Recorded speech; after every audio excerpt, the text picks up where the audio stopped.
everyone, welcome to Mythos. In this video, we are going to talk about the different mythologies of Mesoamerica, Caribbean, and South America. Let's start with Mesoamerica. Mesoamerica is a historical and cultural region that is made up by Mexico and parts of Central America. The rituals of blood sacrifice is permanent in their mythology and religious practices. Its civilizations worshipped a varied and vivid groups of gods and deities at their pyramid-shaped temples. Mesoamerica has a complex pantheon of gods that existed within each Mesoamerican culture.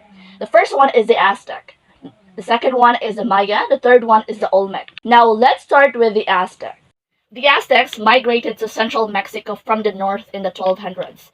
According to the legends, they came from a land called Aztlan. It means white land. That's the source of their name. The Aztecs were not a single people but several groups, including the Calwa Mexica, and the Tenoch. In the early 1300s, these groups formed an alliance and together founded a city-state called Tenochtitlan, on the site where the Mexico City stands today. The people of Tenochtitlan rose to power and conquered a large empire during the 1400s. The Aztecs were newcomers in a region long occupied by earlier civilizations, such as those of the Olmecs and the Toltecs, who had developed a pantheon of gods and a body of myths and legends. The Aztecs absorbed deities, stories, and beliefs from these earlier peoples and from the Maya of southern Mexico. As a result, Aztec mythology contained religious and mythological traditions that many groups in Mexico and Central America shared. However, under the Aztecs, certain aspects of the religion, notably human sacrifice, came to the forefront. Now let's go to the creation story. How did the world begin? Now the Aztec creation story has its own answer, or you can say answers to that question. The five suns were the key to the rebirth of the world.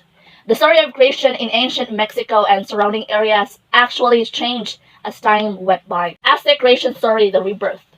The story of creation, according to the Aztecs, is actually a story of birth, death, and rebirth. I want you to remember that.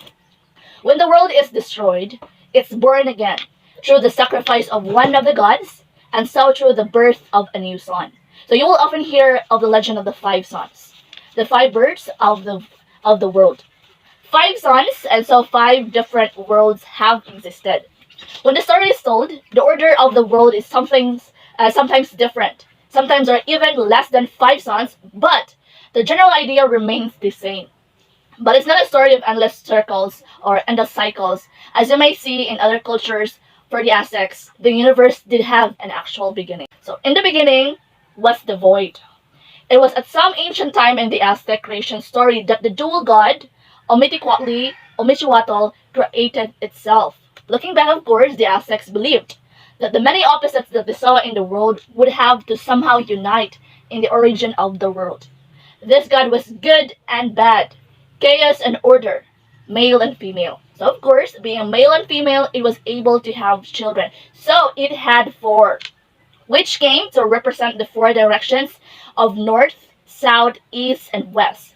The gods were Huitzilopochtli for south, Quetzalcoatl for east, Tezcatlipoca for west, and Sipitotec for north. And these four gods began to create. They created water and other gods. And the sea monster Sipactli was a part fish and part crocodile. A massive creature as big as all things that now are. Can you imagine that? This was a consuming monster, a jaw at every joint. Now Sipactli was to become the source of the cosmos in a strange way. So as the gods continued to create, they had a problem. Their creations would fall into the water and be eaten by the dreadful Sipactli. So it was time for war. The four gods attacked the sea monster, pulling her in the four directions: south, north, west, and east. She fought back. The monster fought back, biting Tezcatlipoca and tearing off his foot. But at last, Sipactli was destroyed. Victory! From this enormous creature, the universe was created. In some traditions, this happened between the last two suns. Okay, remember that. All the 13 heavens stretched into her head. The earth was created in the middle, and her tail reaches down to the underworld, Mictlan. 9 underworlds to be exact. You can say that in the Aztec creation story, the world is on the back of the sea monster, floating in the water of space, reminiscent of the Iroquois belief that the world rests on the back of a turtle. Let's go to the cosmic universe. The Aztec world consisted of three main parts: the Earth world on which humans lived, including Tamuanshan, the mythical origin of human beings; then an underworld which belonged to the dead, called Mictlan, place of death; and the upper plane in the sky. So let's go to the next slide. The upper and nether worlds were both thought to be layered. Mictlan had 9 layers, which were inhabited by different deities and mythical beings. The sky had 13 layers. Amayokan, place of duality, highest layer, and served as the residence of the perinator dual god Amituato. Tlalocan, the place of Tlaloc, lowest layer of the sky, which was a verdant, spring-like place with abundant water. Let's go to the major deities. Okay, for major deities, we have Amitiquatli, the two lord, primordial god of fertility, and Huitzilopochtli, the hummingbird of the south; Tezcatlipoca, the smoking mirror; Quetzalcoatl, the feathered serpent; Quatlique, the serpent skirt; Tonatiuh, the turquoise lord; Tlaloc, he who makes things sprout; and then Chalchiclique, she who wears a green skirt. Then the next one is the Sipitotec, our lord, the flayed one; and then is the Mexcotl, the cloud serpent, god of hunt and stars; and then the Xochiquetzal, the precious feather flower, goddess of beauty and art; and then the Mictlan Tecutli, the lord of the land of the dead, god of the underworld. Then let's go to the major myths or stories. Because the Aztec adopted and combined several traditions with their own earlier traditions, they had several creation myths, and one of those are the 5 suns that I talked about earlier. Now describe 4 great ages preceding the present world, each of which ended in catastrophe, and were named in the function of the force of divine element that violently put an end to each one of them. And also we have the fairy birth of the sun, and the one that I mentioned earlier, also the Aztec ball game, and the loss of the ancients, and also the legend of Quatlique and the Coyolse of how the moon and the stars were formed. The story goes like this. No? Quatlique was the mother of Senzon, Wadsinawa, 400 southerners. Her sons and Coyolsewaki, her daughter, she found a ball filled with feathers and placed it in her waistband. Becoming pregnant with Huitzilopochtli, her other children became suspicious as to the identity of the father and vowed to kill their mother. She gave birth on Mount Quatepec, pursued by her children, but the newborn Huitzilopochtli defeated most of his brothers, who became the Stores. He also killed his half-sister Coyolsewaki by tearing out her heart using a swakwatl, a blue snake, and throwing her body down the mountain.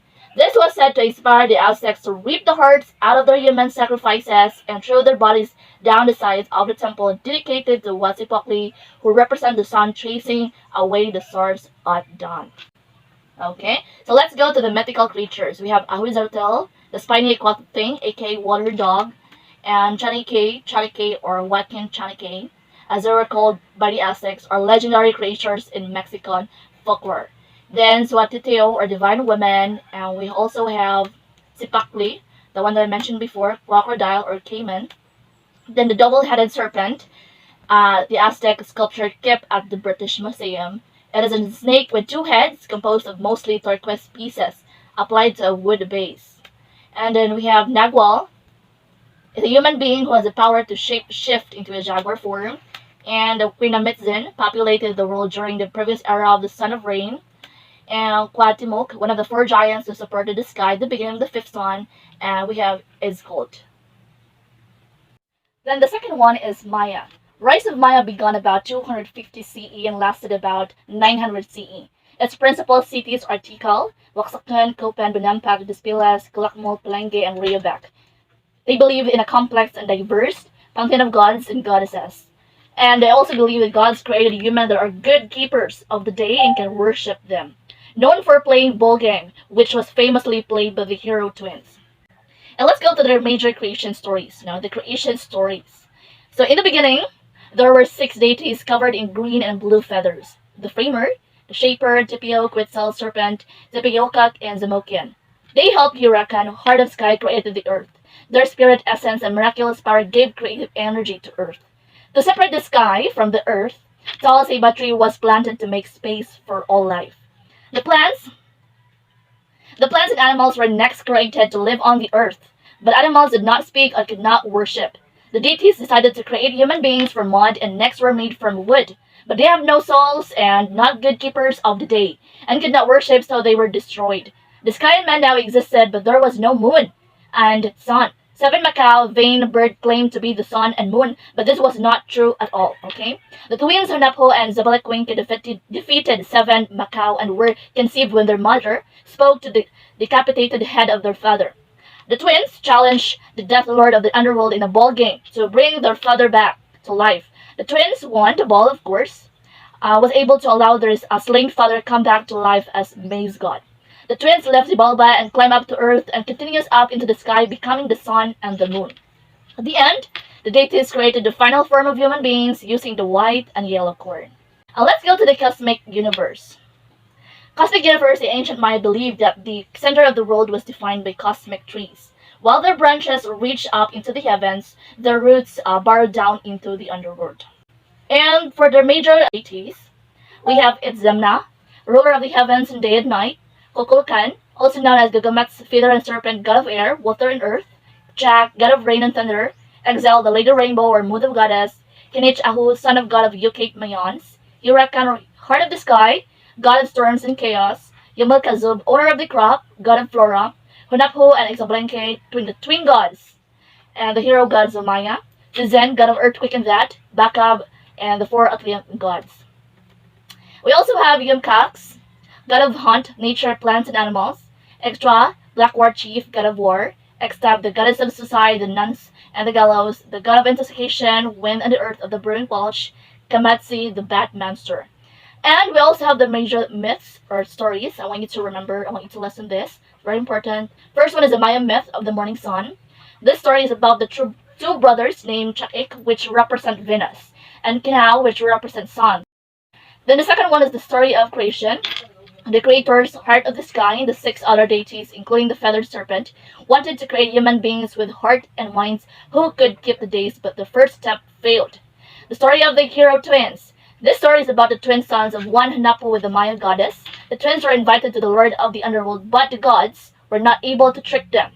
Instead, the twins have a plan on how to win against the gods of the Underworld. Then, their plan works. They were able to win against the gods of the Underworld, and they were able to gain their powers. The fourth one is a rabbit and his uncle Coyote. Describe a cunning rabbit and a less than intelligent coyote who is tricked by the rabbit into hurting himself.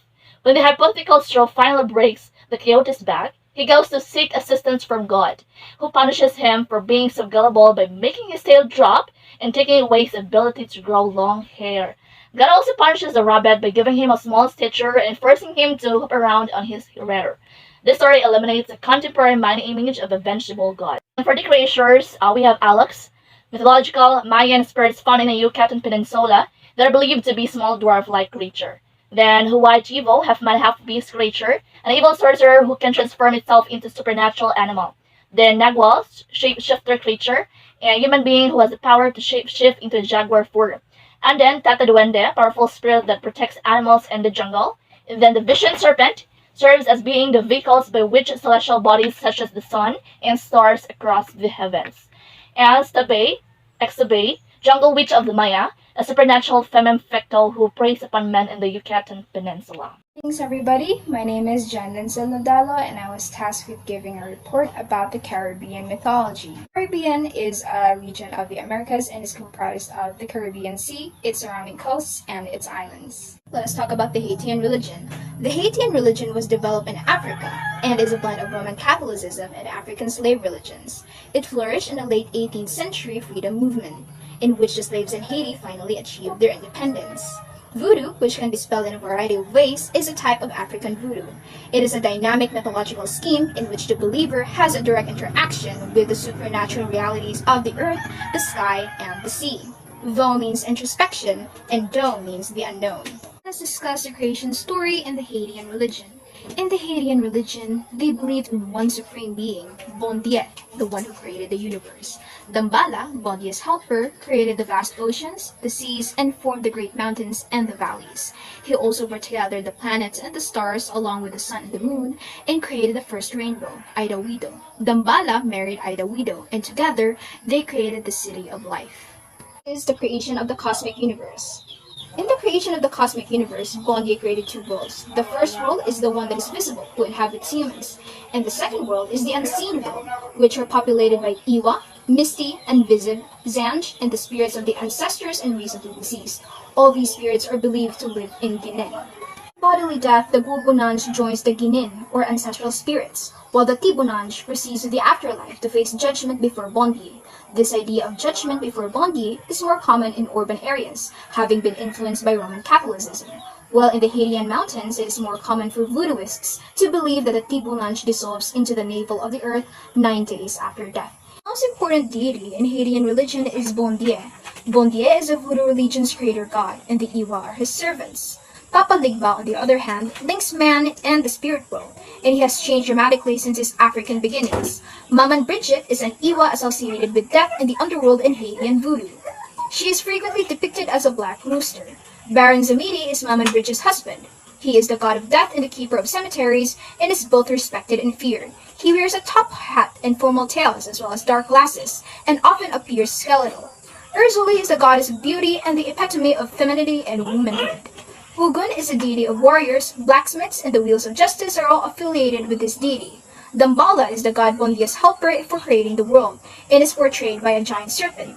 Bushan is a water goddess who is associated with rivers, streams, and other bodies of water. She is linked to love and pleasure, as well as beauty and sexuality. Myths and stories found in Caribbean mythology. First up is the myth of Anansi. To know the myth of Anansi in its entirety, please watch the short clip. In the beginning, when all the world was made, there were many stories about many different things. But they were all owned by the sky god Nyame. Then one day, the spider Anansi climbed his silken web to the sky to ask Nyame if he could buy all the stories of the world. Some say he did this so the world could be a more interesting place, filled with stories as well as life, while others say he did this so he could make all the stories about him. Either way, the sky god said no. But then, he reconsidered. Nyame made Anansi an offer. If Anansi could bring him the three most dangerous beasts in the world, a python, a tiger, and a jar full of hornets, then he would give Anansi the stories. So undeterred, Anansi left and began to scheme about how he might accomplish these things. Thus, Anansi's task complete, he received his payment from the sky god and became the Lord of Stories. And people came from all over to ask for his wisdom and advice. It's the story of the Lasiden. The Lasiden is a mermaid and a powerful water spirit popular in the Caribbean islands and parts of the Americas. Lasiden holds a mirror to admire herself and a comb for her long straight hair.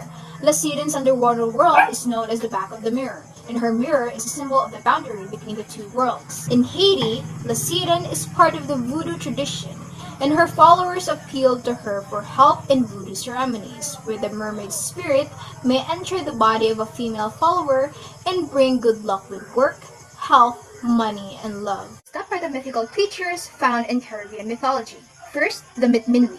The Mitminwi is the Slenderman from old Haitian legends. The Mitminwi is a two-story tall humanoid seemingly made of darkness itself. This makes it exceptionally hard to spot during the night. Its preferred time to hunt. The Mitminwi will stalk through the countryside, and sometimes even towns and cities, in search of those foolish enough to wander in its domain. Those who aren't fast or clever enough to escape are scooped up in the being's massive hands and are taken into the night, never to be seen again. Next up, the popular zombies. The zombies are walking dead or reanimated corpses, though still human in form, but are no longer connected to people by life. They breach the deepest taboos: cannibalism, grave desecration, and the strict separation of life and death. Next is the Sukuyant or Olihige. This mythological creature is found in almost every Caribbean culture. It is a cantankerous old woman by day. The Sukuyant sheds her skin at night, hiding it in her home before she transforms into a fireball and flies in off to suck the blood from her victims. She loves to prey on both the young and old, who she feeds on until they sicken and die. You can ward away a Sukuyant by leaving the pile of bones or a wreath of acacia leaves outside your door, but this is only temporary. To defeat the Sukuyant, you must stop her from returning to her skin. Thank you very much for listening to my report, and I'm deeply sorry for butchering the names and the terms in Caribbean mythology. Please enjoy the next report by Nicel about South American mythology. Now let's move on to the South American mythology. The South American mythology is a vast field whose purview extends linguistically and archaeologically beyond the continent proper in order to include the oral traditions of Panama and eastern Costa Rica, as well as the autochthonous inhabitants of the West Indies. One of their major stories include the Chupacabra rampage. If you don't know what the Chupacabra is, it's quite a famous creature that is believed to roam the forest of South America. Its name is derived from the Spanish words chupar, which means to suck, and cabra, which means goat. And this is so because the chupacabra targets and preys on goats and sheep and other domestic animals and then leaves their dead carcasses drained of blood. So it doesn't really eat those domestic animals, it just consumes their blood. Another story is about Sasi Perere. So Sasi Perere is a one-legged black or biracial youngster who smokes a pipe and wears this magical red cap that enables him to disappear or reappear wherever he wishes to. In Brazil, he is known as this annoying prankster. But when you manage to trap him in a bottle and steal his magical cap, he will be able to grant you a wish. So here are their creatures as can be seen in the presentation. There are serpent-looking ones, and there's even a turtle with like a body of a human. So those are their creatures. So now let's move on to the Amazon mythology. As you know, the Amazon is a home and habitat to the greatest number of plants and animals in the world. So I guess it makes sense if these somehow influence their myths and folklores, especially because there are still some parts of the Amazonian rainforest which are not ventured out yet by the people, by humans. So Amazon, the creation of Amazon is believed to be because of the breaking apart of the supercontinent called Pangaea. Pangaea is a massive mass of land that broke up into smaller, much smaller pieces of land. So the Amazonian people believed and regarded the rainforest as a world of spirits, animals, souls, and humans whose intermingling of substance and energy binds them together. As for their deities, well, their ecosystem is their deity. They believed that the plants and trees that surround them are the ones that keep them alive and breathing. So it's some kind of like animism, because animism is when you believe that the inanimate objects around you like rocks, trees, and plants and so on possess spirits of their own. So they kind of practice animism. So some of the famous creatures of the Amazon mythology include the Mapinguari, which is a creature that roams the rainforest of South America, and it has this extra set of teeth on its stomach, and it also thirsts for blood. The next is the El Tunchi, which is a type of a devil. It cannot really be seen, no one has ever seen it, but it can be heard at night as a shrill or an insistent bird call. So the next one is the Chuyachaki, which is a dwarf-like person that looks for people in the forest and then lures them in by disguising himself as a person that these people trust. They also have Ayay Mama, which is a pair of nocturnal putu birds who were originally two young children that were abandoned by their mother and is taken in or adopted by a spirit called Sachamama or Mother Forest. So next is the El Mono Machin, which is a white-faced capuchin monkey that is highly and extremely intelligent, and it adapts to habitats and uses weapons for tools and food. So the last one is Yurupari. Yurupari is an old jaguar shaman who has a companion named Romikumi. Romikumi is another powerful being who was killed, and her ashes produce a palm tree. This palm tree was cut up by ancestors and was made into musical instruments. So three male trumpets and a female flute. However, the female flute did not make any sound until they made like a hole that imitated the vagina of Rumikumi. When they found Rumikumi in an island, they stuck up this flute between her legs, and this then became the origin of menstruation. So on to the next one, which is the Chilot mythology. So the Chilot mythology was formed by the legends, myths, and the beliefs of the people who lived in the Chiloé archipelago, which can be found in the south of Chile. Their mythology reflects the importance of the sea in the lives of the Chilots. Their creation story is the battle of Tantanvalu and Kaikaivalu. Tantanvalu is a god who ruled all over the land, while Kaikaivalu is a god who ruled all over the water and all of the seas. One day, Kaikaivalu went on a jealous rampage and just started to drown and kill people. In order to save these people, Tantanvalu declared a battle between them. He raised the mountains above the sea level so that Kaikaivalu could not reach the people. This reflects the archipelago of Chile, which is full of mountains and at the same time bodies of water. There have been no accounts of the Chilots' view of the universe. It was just believed that their lives and well-being in the past, present, and future are inextricably linked to the sea. As for their major deities, we have, as I mentioned previously, Kaikaivalu and Tantanvalu. We also have the royal family of the sea, which are the king of the sea, Mia Lobo, his wife, Wenchula, and their three children, the prince and the two princesses, Pincoy, Pincoya, and Sirena Chilota. One of their major myths or stories is about the El Brujos, which is a group of male warlocks who terrorize the townsfolk for kicks. In a rejection of Spanish Catholicism, they performed this initiation ceremony by debaptizing themselves in a waterfall for 40 days before performing a pact with the devil. After this, they were forced to kill someone that they were close to and use the skin of this person that they killed in order to make or to sew a bag for their spellbook. Their spellbook enabled them to shapeshift into creatures and animals and then perform powerful curses. Another is the story of El Calhueche, or the ghost ship that is supposedly manned by drowned sailors and that glides effortlessly through Chiloé's thick fog and can be able to easily navigate or sail through above and below the waves of the ocean. And although no one has seen it in person, fishermen have heard sounds of merrymaking and music at the dead of the night.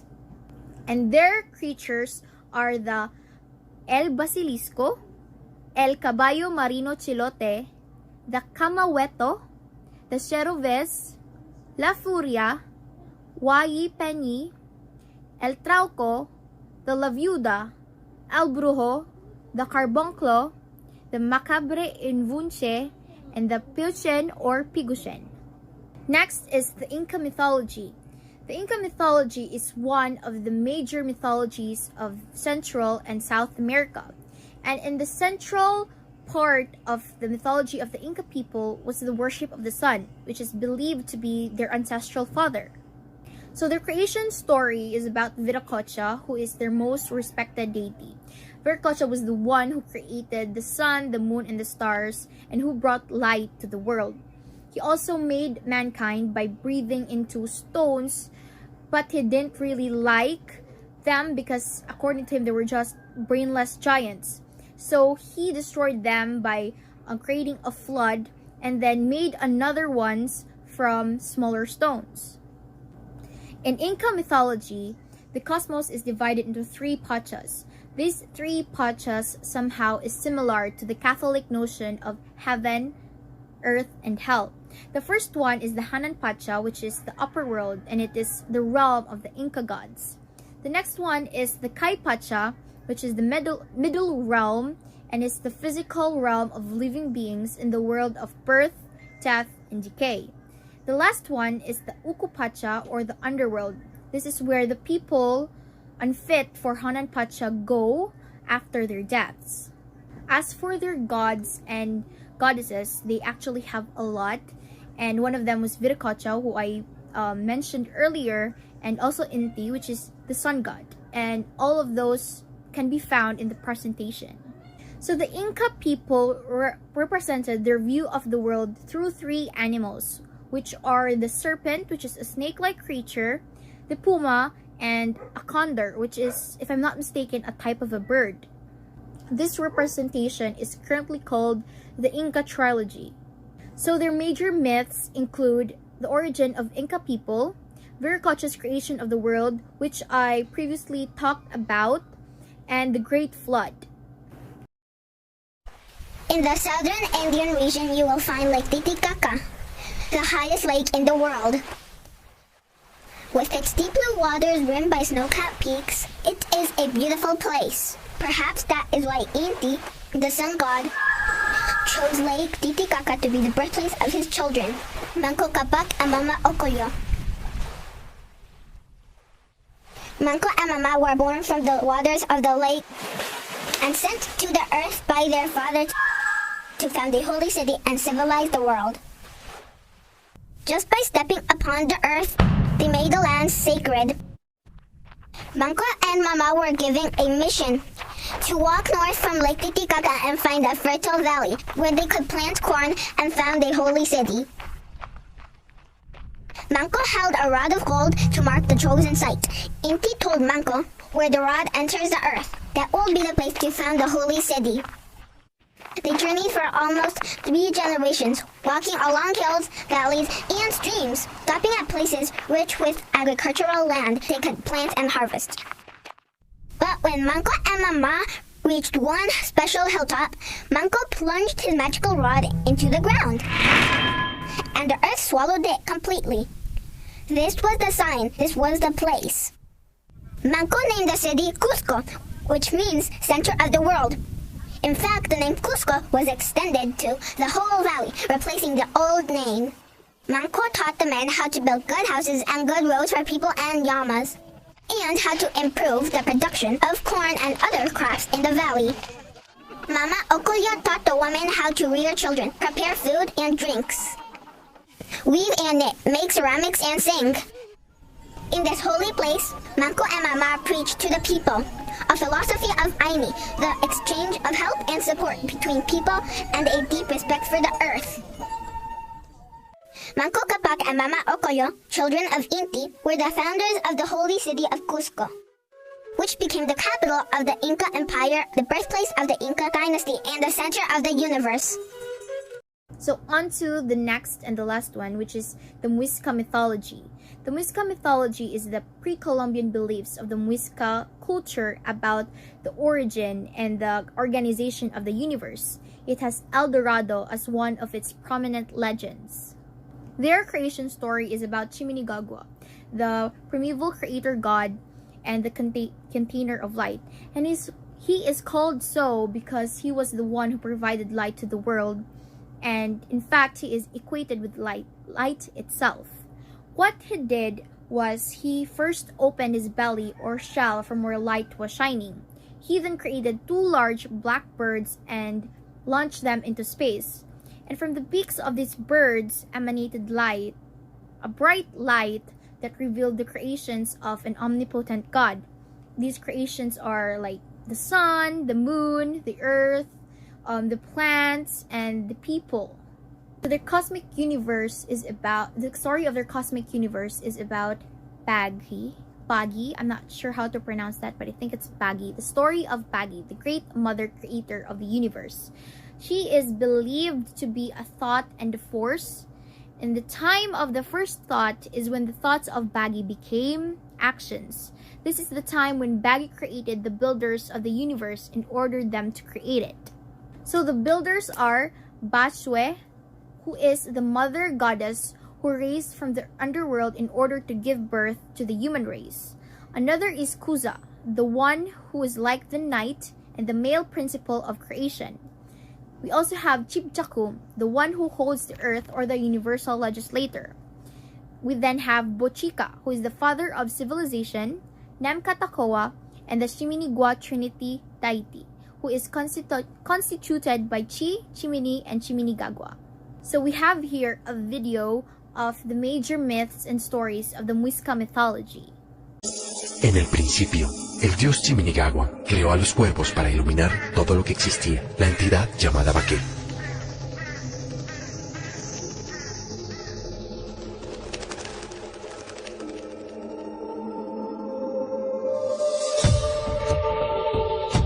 En ella, Chiminigagua, como un rayo en forma de serpiente, descendió del sol a la tierra para dar origen a los padres de la humanidad.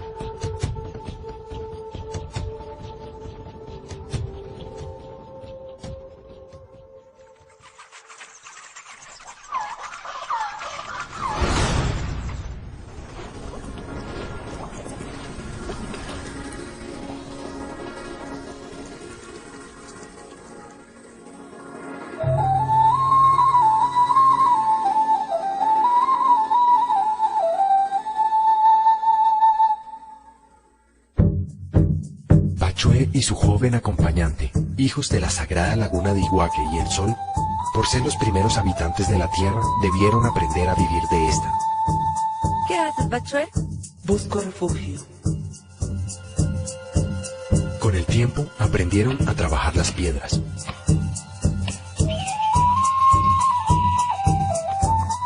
manipular el fuego, recolectar,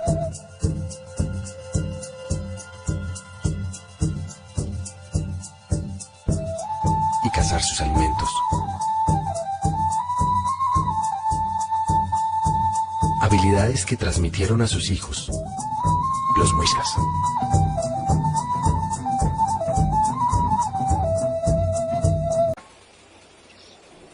Una vez enseñaron sus conocimientos, ellos partieron para continuar poblando y educando a sus hijos muiscas.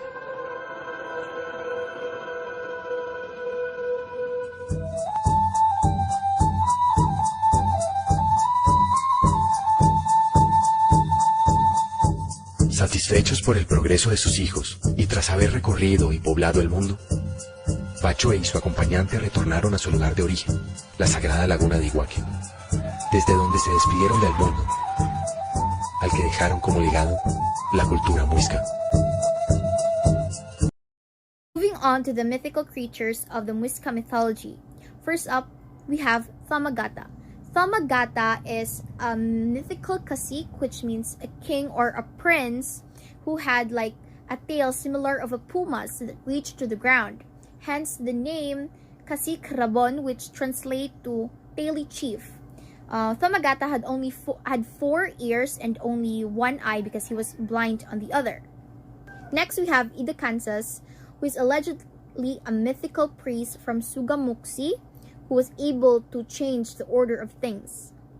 Next is Guranchacha, which is a mythical cacique. Cacique means king or prince that had a jaguar-tailed assistant. So other Muisca people where human and mythological creature converge are Hun, Zahua, and May Kuchuka. So, those were the rich mythologies of Mesoamerica, Caribbean, and South American regions. That's all, and see you in the next episode of Myth Talk.